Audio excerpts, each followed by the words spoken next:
Hello दोस्तों, स्वागत है आपका तालियान फिटनेस में। और आज मैं हूं मिस्टर अनुज तालियान के साथ। मिस्टर अनुज तालियान एक बॉडी बिल्डर हैं जिन्होंने अभी तक बहुत से टाइटल जीते हैं, जिनमें से एक मिस्टर वर्ल्ड भी है। आज मैं इन्हीं के गांव में हूं। गांव का नाम है छुर, जो कि मेरठ से लगभग 25 किलोमीटर की दूरी पर है और मेरठ के पश्चिम में ये पड़ता है। तो बेशक ये 25 किलोमीटर मेरठ से दूर है, लेकिन इस गांव की जो धाक है वो मेरठ में भी सुनाई पड़ती है। तो सबसे पहले आप ये बताइए कि आपकी लाइफ की अभी तक की सबसे बड़ी अचीवमेंट क्या है और वो अचीवमेंट आपने किस तरह से पाई और क्या क्या उसमें स्ट्रगल थे। देखो, स्ट्रगल की बात करें तो स्ट्रगल तो जब से बॉडी बिल्डिंग शुरू की तब से ही अब तक बहुत स्ट्रगल है। हमारा गेम ही स्ट्रगल का है। और जो अचीवमेंट की बात करें, ये 11 साल में स्ट्रगल बहुत किया है। जो अचीवमेंट है, हाईएस्ट अचीवमेंट मेरा वर्ल्ड चैम्पियनशिप है। मैं 100+ केजी कैटेगरी में, जो कि 2019 में साउथ कोरिया में हुई थी, उसमें गोल्ड मेडल जीता था 100+ केजी कैटेगरी में। वो इंडिया का फर्स्ट बॉडी बिल्डर जो कि 100+ में गोल्ड मेडल जीता है। तो ये जो अभी आपने बताया कि 100+ में आप पहले खिलाड़ी थे, तो क्या इससे पहले अभी तक कोई भी खिलाड़ी उसके लिए एंट्री नहीं कर पाया था आज तक? नहीं, देखो, खेले हो गए, ये मुझे नहीं पता। बॉडी बिल्डिंग की हिस्ट्री बहुत लंबी है। मेरे से बहुत सारे बॉडी बिल्डर आ लिए जा लिए, बहुत सब कुछ हो गया। पर मुझे, जैसा कि मैं देखा है, अभी गूगल में भी सब देखते हैं, तो उस हिसाब से मैं पहला बॉडी बिल्डर हूँ जो 100+ केजी कैटेगरी में फर्स्ट गोल्ड मेडल लिया है इंडिया से। मैं अपने दर्शकों को बता दूं कि ये वही मैच था। इसके बाद आपकी मुलाकात मिस्टर नरेंद्र मोदी, भारत के जो प्राइम मिनिस्टर है, उनसे भी हुई थी। Yes yes. काफी अच्छा इनका स्वागत हुआ था। वो स्वागत गांव में ही हुआ था या दिल्ली में भी आपका ऐसा कोई स्वागत हुआ था? नहीं, मैं इंडियन आर्मी के जो एथलीट रहते हैं, हर एक गेम के रहते हैं, उनमें से कुछ, हम 1 या 2 एथलीट थे इंडियन आर्मी के, जिन्होंने आर्मी की तरफ से हमको बुलाया था मोदी से मिलवाने के लिए, अपने देश के प्रधानमंत्री से मिलवाने के लिए बुलाया था।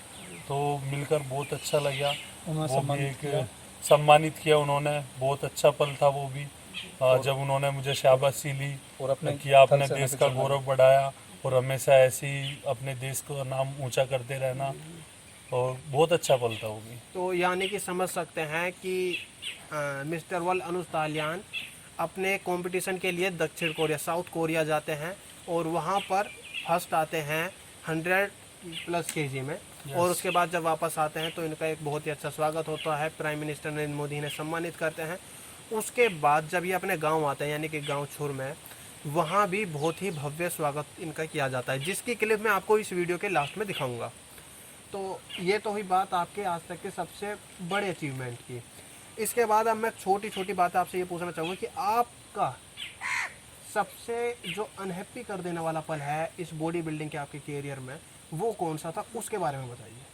सबसे दुख भरा पल मेरा बॉडी बिल्डिंग के करियर में मेरा वो था, वो 2016 की बात है। उस टाइम पे मैं नेशनल की तैयारी कर रखी थी, बहुत अच्छी तैयारी थी। और मुंबई में रोहा में नेशनल हो रहा था। वहाँ पे मुझे, जब मैं खेलने के लिए गया, असल में जब मैं जर्नी कर रहा था मुंबई के लिए, तभी मेरे पेट में दर्द शुरू हो गया था। और वो मुंबई तक गया, वो दर्द चलता रहा ऐसे ही। और ट्रेन में मेरी बहुत बुरी हालत हुई। वहाँ पे कोई डॉक्टर नहीं, कोई ट्रीटमेंट नहीं, कुछ नहीं मिला। फिर वहाँ पे जाकर भी बहुत बुरी कंडीशन रही। हॉस्पिटल में गया, वही डॉक्टर ने इंजेक्शन दिए, टैबलेट दी, सब कुछ हुआ, पर लेकिन आराम मिला नहीं। थोड़ा बहुत आराम मिला। उस आराम के टाइम पे मैंने वेंग भी दे दिया। और जो 2 दिन तक है वो अपना लोडिंग वोडिंग वो करने का तो कुछ मौका ही नहीं था, क्योंकि पेट में दिक्कत थी सारी। पर फिर भी मैं भगवान की दुआ से स्टेज पर चढ़ गया और बेस्ट 10 में भी आ गया। पर उस टाइम पे जो मेरे आंखों से आंसू इतने निकल रहे थे कि मेरे लिए मैं क्या बुरा किया है किसी का। मतलब बहुत दुख भरा पल था वो। उस टाइम पे मैं सोच नहीं सकता, इतनी मेहनत करने के बाद और मुझे वहाँ पे स्टेज पे वो दिन देखना पड़ा जिसके लिए मैं गोल्ड के लिए आस लगा के बैठा था। गोल्ड नहीं तो कम से कम सेकंड या थर्ड तो आऊँगा, वो आस लगा के बैठा था। पर वहाँ पे मुझे बेस्ट 10 में आने का मौका मिला, वो देखना पड़ा मुझे। वो सबसे दुख भरा पल था मेरे लिए। अच्छा अच्छा, यानी कि यही होता है जब कोई खिलाड़ी बहुत ही ज़्यादा मेहनत करके जाए और अचानक कुछ ऐसा हो जाए तो उसे ये लगता है कि भाई उसने क्या बिल्कुल गलत किया। अच्छा, तो ये तो हो गया आपका सबसे अनहैप्पी वाला पल, मतलब जो सबसे दुख वाला पल रहा हो। यस। अच्छा, और ये बताइए कि सबसे अच्छा पल आपके बॉडी बिल्डिंग के करियर में कौन सा रहा मिस्टर वर्ल्ड वाले खिताब से अलग? सबसे खुशी का पल तो वही है सबसे पहले तो। क्यों, वो पल एक ऐसा पल था जब मेरे हाथों में तिरंगा था और मेरे बॉडी के रोंगटे खड़े थे और आंखों में आंसू थे और पीछे तिरंगा था। तो मतलब इतने खुशी का पल था वो। उस टाइम पे जब मैं वर्ल्ड चैंपियन बना, इतने खुशी का पल था, उसके लिए कुछ मैं बता नहीं सकता। वो स्टेज पर जो खड़ा होता है, उस प्लेस पर जो रहता है, वो उसी को पता चलता है। और जब राष्ट्रगान बज रहा था, नेशनल एंथम बज रहा था और मैं तिरंगा लेकर खड़ा था, बहुत खुशी का पल था मेरे लिए। अच्छा, आपका जो मतलब देश से पहली बार जो बाहर गए वो इसी कंपटीशन के लिए? हाँ, ये मेरा पहला कंपटीशन था, इंटरनेशनल पहला कंपटीशन था ये मेरा, और इसी में मैं गोल्ड मेडल जीत कर बहुत खुशी का पल ये था यहाँ मेरे। सच में ये वाला जो मूवमेंट होता है किसी भी खिलाड़ी के लिए बहुत ज़्यादा प्राउड वाला होता है कि वो अपने गेम के ही बदौलत देश से बाहर जाने का मौका मिलता है। और उससे भी ज़्यादा प्राउड वाला मूवमेंट था वो जब वो लगता है कि हाँ, आज हमने देश के लिए कुछ किया है। जी वो बिल्कुल पल ऐसा है, बिल्कुल। नहीं अब तक कुछ नहीं किया था, उस टाइम लगता है हमने अपने देश के लिए कुछ हाँ, किया है। देश का मान बढ़ाया है। तो ये बात हुई। अच्छा, अब मुझे थोड़ा सा ये बताइए, जैसे मैं आपके गांव आया हूँ, गांव छूर, और मेरठ में भी इस गांव की धाक रहती है, मैंने आपको बताया पहले, है ना। सुनने में आता है कि गांव के लड़के अच्छे दबंग हैं। तो आपका कभी लड़ाई झगड़ों में रहा हिसाब?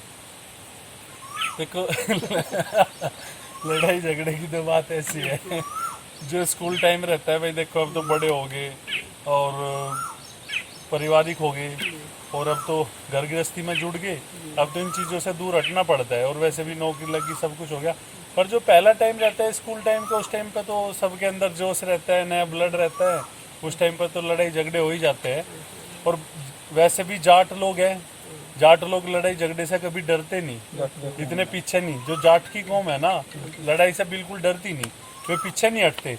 वो हर जगह जहाँ पे लगेगा हाँ भाई ये गलत है, लोग तो सोचेंगे ये गलत है, इसके मतलब काम में बीच में किस लिए घुसना, वे नहीं, वो जो गलत है वे अड़ के आ जाएंगे उसके सामने, ये गलत है तो गलत है। तो जाटों का पहले से ही ऐसा हिसाब है, वे किसी से डरते नहीं। फौज में भी जाट रेजिमेंट है, हमेशा लड़ाई के मैदान में वो सबसे आगे रही है। एक एग्रेसिव, हमें हाँ, एक एग्रेसिव रहते हैं अंदर से, वो लड़ाई के मैदान में सबसे आगे रही है। और मतलब जहाँ पे भी लड़ाई हुई या अटैक हुआ, वहाँ पे विजय प्राप्त की उसने। जाटू के खून में है, जहाँ सच्चाई की और अड़ने की बात है वहाँ अड़ जा बिल्कुल। तो वही हम भी है, हम भी जाट है, हम भी जहाँ को ऐसी बात आती है हम भी अड़ते हैं। और हैं भी इंडियन आर्मी में? यस। अच्छा, तो अभी जैसा आप में वेट है 100 kg प्लस वेट है आपका, और शरीर काफ़ी मतलब ऐसा लगता है कि मेरे जैसे एक सामान्य आदमी जैसे 2-3 मिला देंगे तो जाकर स्टालियन बनेंगे। तो कभी गांव के जो आस पड़ोस के हैं या आपके जो दोस्त वगैरह हैं, कभी बुलाते हैं आपको, मगर भाई आ जाओ मेरा पंगा पै गया है, आ जाओ आप? नहीं, मतलब यार दोस्त भी समझते हैं। पहली बात तो मेरा जो ग्रुप है ना, वो ऐसा ग्रुप है कभी लड़ाई झगड़ा करता नहीं। और अगर जो उसके साथ में हो भी जाए तो उनको पता है भाई इनके लिंक उनके साथ है। कोई नहीं करता, मतलब ऐसे लड़ाई झगड़े कभी करते नहीं गाँव में। यार दोस्त सभी सीधे हैं और सभी मतलब घर गृहस्थी से जुड़े हुए हैं, और एक दो की तो गवर्नमेंट जॉब भी है, तो ऐसा पंगा कभी पड़ता नहीं ज़्यादातर। मिस्टर वर्ल्ड अनुज तालियान जी, एक सवाल ऐसा है जो बहुत देर से मेरे दिमाग में आ रहा है और मैं सोच रहा हूँ कि उसे कब पूछा जाए। बहुत से लोगों का कहना है कि ये जो बॉडी बिल्डर होते हैं इनमें कोई खास ताकत नहीं होती है, ये कैप्सूल और पाउडर के दम पर ही अपना शरीर फुला लेते हैं और इन्हें शो करना होता है। मतलब जो इनका मैच होता है कोई ताकत वाला मैच नहीं होता है, इन्हें सिर्फ शो करने का एक मैच होता है, और उसके लिए ये बस अपना ये कैप्सूल और पाउडर से शरीर फुला लेते हैं, थोड़ी कसरत करते हैं। तो मतलब अभी तक बहुत से लोगों ने मेरे से ये बात कही है, और अब सही बताऊं तो मुझे भी ऐसा लगता है कि ये कैप्सूल और पाउडर के ही वो। देख भाई, सबसे पहली बात तो है, अगर हमारी बॉडी का साइज बड़ा है तो बड़ा ऐसे ही तो होता नहीं। ये तो है नहीं एक भाई उसमें पंप से हवा भर दी वो बड़ा हो गया, वो कुछ मेहनत करी होगी, वहाँ मसल मास बड़ा होगा तभी वो साइज बड़ा हुआ। और पावर की बात, ताकत की बात ऐसी है, अभी जो एक अच्छा खिलाड़ी है, नेशनल इंटरनेशनल खिलाड़ी है, वो करीब स्क्वाट में 250-300 kg से स्क्वाट मारता है, 150-200 kg से बेंच प्रेस मारता है, बाइसेप्स कर्ल में भी हम 60-70 kg उठा लेते हैं। तो ये बिना ताकत के तो उठता नहीं। तो मेरा तो मानना ये है, बॉडी बिल्डर में सबसे ज़्यादा ताकत होती है, पावर लिफ्टर में और बॉडी बिल्डर में, वेट लिफ्टर में सबसे ज़्यादा ताकत होती है। लेकिन ये ताकत जो होती है ये होती कैप्सूल और पाउडर की है। नहीं नहीं, ऐसा बिल्कुल नहीं है। नहीं, कैप्सूल पाउडर की तो बात ऐसी है, मैं तुम्हें 10 डिब्बे दूं तुम बना लियो बॉडी, अगर जो बन जा तो मैं गेम छोड़ दूंगा। डिब्बू से कभी बॉडी नहीं बनती। वे तो हम इस चीज़ इसलिए लेते हैं कि हम 3 लीटर दूध ना पी के, अगर उसका हमारा 2 स्कूप में या 60 ग्राम प्रोटीन में 50 ग्राम प्रोटीन में उसकी रिकवरी हमारी बॉडी को, उस कितना प्रोटीन हमारी बॉडी को मिल जा, तो उससे अच्छी बात क्या है। हमारे जो इतने बड़े बड़े मसल्स रहते हैं उनको प्रोटीन की आवश्यकता होती है, तो इतना प्रोटीन कहाँ मिलेगा। अभी मैं 3 लीटर दूध एक साथ में नहीं पी सकता, लेकिन 60 ग्राम प्रोटीन एक साथ में ले सकता हूँ, वो 3 लीटर दूध की पूर्ति कर देगा। तो इसलिए हम प्रोटीन लेते हैं। आपके जो बाइसेप्स का साइज है वो 22 इंच है, और जो मेरे बाइसेप्स का साइज है वो लगभग 12-13 इंच ऐसा कुछ होगा। यानी कि ऐसा समझ लीजिए किसी आपका जो बाइसेप्स है किसी नॉर्मल आदमी के बाइसेप्स से दुगना है। तो क्या आप में किसी नॉर्मल आदमी से दुगनी ताकत है? पक्का, ये तो है ही। ये तो सिंपल सी बात है, जब मेरा साइज डबल है तो ताकत भी डबल ही होगी। बस एक चीज़ को मान सकता हूँ कि उसकी इतनी स्टेमिना नहीं होगी। अगर वो फिजिकल फिटनेस अच्छी करता होगा तो उतनी स्टेमिना नहीं होगी। मैं फिर भी 100 मीटर के स्प्रिंट में उसे फिर भी मैं मार दूंगा। ये है, लंबी नहीं भाग सकता, लंबी कम भाग सकूंगा क्योंकि उतनी स्टेमिना नहीं बन पाएगी, पर पावर जरूर ज़्यादा रहेगी। ये बात कॉन्फिडेंस से कह रहे हैं आप कि बिल्कुल। कोई नॉर्मल आदमी से दुगनी ज़्यादा ताकत आप रखते हैं। अच्छा, अगर मैं आपसे पंजा लड़ाना चाहूँ तो? बेशक लड़ा लो, कोई दिक्कत नहीं मैं है। वैसे थोड़ा सा बता दूँ आपको अपने बारे में कि जो पंजे के, जो मैं मानता हूँ कि जो पंजा लड़ाना होता है वो हड्डी का ये जो गट्टा होता है सब कुछ इस पर डिपेंड करता है ना। बहुत स्ट्रॉन्ग लोग भी पंजे हार जाते हैं। मैंने भी आज तक, मैं सही बताऊँ, मेरा जो ये गट्टा है काफ़ी मजबूत है, और अभी तक मैंने जितने भी पंजे लड़ाए हैं आज तक मुझे कोई ऐसा याद नहीं, दूर दूर तक याद नहीं आ रहा है कि मैं कभी हारा हूँ। और गट्टे में ताकत कैसे आवे? गट्टे वेट में, ट्रेनिंग से। अच्छा, और वेट ट्रेनिंग हम हैवी वेट से करते नहीं हैं। वो आपकी बात होगी। खैर, अब बताइए, आप, मैंने आपको बता दिया कि मैं पंजा नहीं हारा हूँ, तो अब बताइए आप लड़ाओ, तैयार हूँ।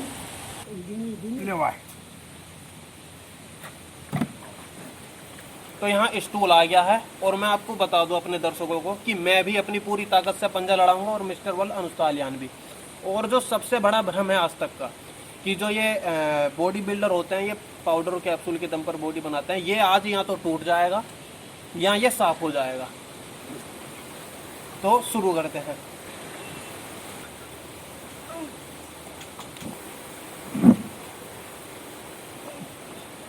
ओ देख लो इनका दोनों हाथों तक कोई नहीं, डबल था, डबल था। तो जैसा भी एक हाथ इन्होंने मेरा गिरा दिया, लेकिन अभी जो ये बात कह रहे थे कि दुगनी ताकत होती है एक सामान्य आदमी से, वो एक बार कंफर्म कर लेते हैं। मैं अपने दोनों हाथ से कोशिश करूंगा कि इन भाई को गिरा दूं।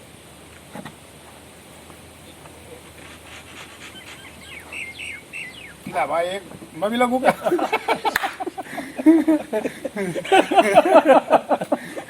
तो दोस्तों मैं आपको बता दूं कि एक बॉडी बिल्डर में वाकई ही में दोगुनी ताकत हम कह सकते हैं कि जरूर होती है। क्यों? मैंने अपने दोनों हाथ लगाने के बावजूद भी इनका एक हाथ नहीं गिरा पाया। जबकि मैं आपको बता दूं कि अनुज तालियान की जो बर्थोपेयर है या मेरा बर्थोपेयर, मतलब उम्र दोनों की सेम है, और थोड़ी सी फिजिकल फिटनेस, मतलब फिजिकली वर्क मैं भी करता रहता हूँ, और लेकिन भाई एक बॉडी बिल्डर है। तो ये भ्रम टूट जाता है कि ये पाउडर और कैप्सूल की ताकत है। असल में एक बॉडी बिल्डर में एक सामान्य आदमी से बहुत ज़्यादा ताकत होती है। खैर, ये बात हुई पंजे की। अब मिस्टर वर्ल्ड अनुज तालियान जी, मैं एक छोटा सा चैलेंज करूँगा। आपने मुझे इस पंजे में हरा दिया था, अब मैं देखता हूँ आप मुझे इसमें भी हरा पाओगे या नहीं।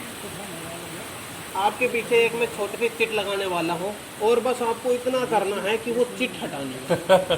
ठीक है, वो चिट हटानी है, आप हटा सके। मेरे पीछे भी आप लगाइए, मेरी कमर के जिस हिस्से पर चाहें आप वो लगा देना, मैं हटाऊंगा, और मैं आपकी कमर पर लगाऊंगा, आप उसे हटा देना। आपको एक्सेप्ट यस है? यस यस, मैं एग्री हूँ। ओके, देखते हैं।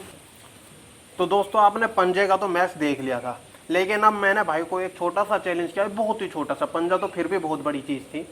इनकी कमर पर बस एक छोटा सा पत्ता चिपकाया और इनसे कहा है कि आप बस उस पत्ते को हटा दीजिए। अब देखते हैं। और उसके बाद मेरी भी कमर पर पीछे पत्ता चिपकाया है, मैं कोशिश करूंगा कि मैं इसे हटा सकता हूँ या नहीं हटा सकता। तो फिलहाल पहली टर्न आपकी है, इस छोटे से पत्ते को हटा दीजिए। बहुत आराम से हट जाएगा, वैसे तो कोई बच्चा भी हटा देगा।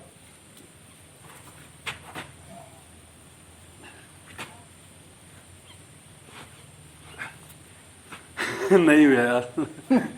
नहीं अच्छा आप दिखाओ। भाई इन्होंने हार मान ली है। अब नहीं ये हार करना नहीं है। माननी, पहले आप करके दिखाओ, हार तो तभी मान लूंगा। अच्छा ठीक है, पहले मैं करके दिखा देता हूँ। ये लीजिए, ये पत्ता है ना, यही है क्या? ये रहा पत्ता। ठीक है दोस्तों, ये काम मेरे लिए थोड़ा टफ था क्योंकि बड़े मसल होने के कारण मेरा हाथ वहां तक नहीं जाता है। मैं आज इसमें हार मानी है। लाइफ में हार बहुत कम मानी है, लेकिन आज इसमें हार मानी है मैं। ठीक है, बॉडी बिल्डर के लिए बॉडी बिल्डर के लिए टफ है, बाकी टफ है। पीछे हाथ पूरी कमर पे नहीं जा पाता है। नहाने के टाइम भी ऐसा ही होता है कि दूसरे को कमर मलनी पड़ती है। ये मेरे लिए थोड़ा टफ है, ये मेरा वीक पॉइंट है।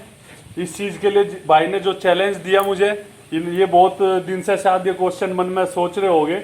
आज ये जो मुझे चैलेंज करा, मैं इसमें हार गया, भाई को आज जीत का सामना करना पड़ा। ये हर एक बॉडी बिल्डर का वीक पॉइंट है।